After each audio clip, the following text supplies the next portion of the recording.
వామ్మో! ఇవేమి ఎండలు! నిప్పుల కుంపటిని తలపిస్తున్నాయి. జూన్ నెల సగం గడిచినా ఒక్క వర్షం కురవడం లేదు. ఉష్ణోగ్రతలు 40 డిగ్రీలకు పైగా నమోదవుతున్నాయి. బయటకు వెడితే వడగాల్పులు. ఇంట్లో ఉంటే ఉక్కపోత. ఫ్యాన్లు, కూలర్లు ఏమాత్రం పనిచేయడం లేదు. ఏసీ ఉంటేనే కొంత ఉపశమనం. ఏసీ నుండి బయటకు వస్తే నరకమే. జిల్లా వ్యాప్తంగా ఇదే పరిస్థితి. వర్షాలు కురిపించు దేవుడా అంటూ ప్రతి ఒక్కరూ ఆకాశం వైపు చూస్తున్నారు. వామ్మో! ఇవేమి ఎండలు! నిప్పుల కుంపటిని తలపిస్తున్నాయి. జూన్ నెల సగం గడిచినా ఒక్క వర్షపు చుక్క కురవలేదు. ఉష్ణోగ్రతలు 40 డిగ్రీలకు పైగా నమోదవుతున్నాయి. బయటకు వెళితే వడగాల్పులు. ఇంట్లో ఉంటే ఉక్కపోత. ఫ్యాన్లు, కూలర్లు ఏమాత్రం పనిచేయడం లేదు. ఏసీ ఉంటేనే కొంత ఉపశమనం.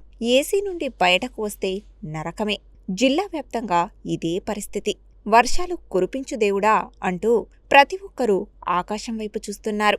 2-3 రోజుల నుండి ముఖ్యంగా ఎండలు దంచికొడుతున్నాయి. మంగళ, బుధవారాల్లో ఎండ తీవ్రత తీవ్రంగా ఉంది.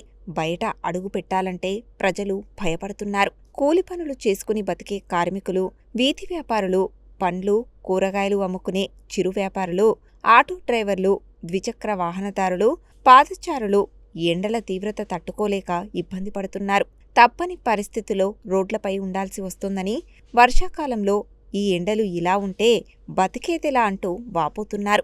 రోహిణి కార్తె పోయి మృగశిర కార్తె వచ్చి 10 రోజులు అవుతున్నా వర్షాలు పడకపోవడంతో ప్రజలు తీవ్ర ఇబ్బందులు పడుతున్నారు. చెట్ల కొమ్మలు ఎక్కడికక్కడ ఎండిపోతున్నాయి. ఉదయం 10 గంటల నుండి రాత్రి 7 గంటల వరకు వడగాలులు వీస్తున్నాయి. నిత్యం రద్దీగా ఉండే ప్రధాన రహదారులు, మార్కెట్లు, టవర్ సర్కిల్, కమాన్ వంటి ప్రాంతాలు జనం లేక వెలవెలబోతున్నాయి. ఈ ఎండలు ఇలాగే ఉంటే కష్టమేనని ప్రజలు వాపోతున్నారు. అవసరమైతే తప్ప ఇండ్ల నుండి బయటకు రావద్దని, ఒకవేళ వచ్చినా జాగ్రత్తలు తీసుకోవాలని, మంచినీళ్లు ఎక్కువగా తీసుకోవాలని, మజ్జిగ, కొబ్బరి నీళ్లు, చెరుకు రసం, పండ్ల రసాలను తీసుకోవాలని వైద్యులు సూచిస్తున్నారు.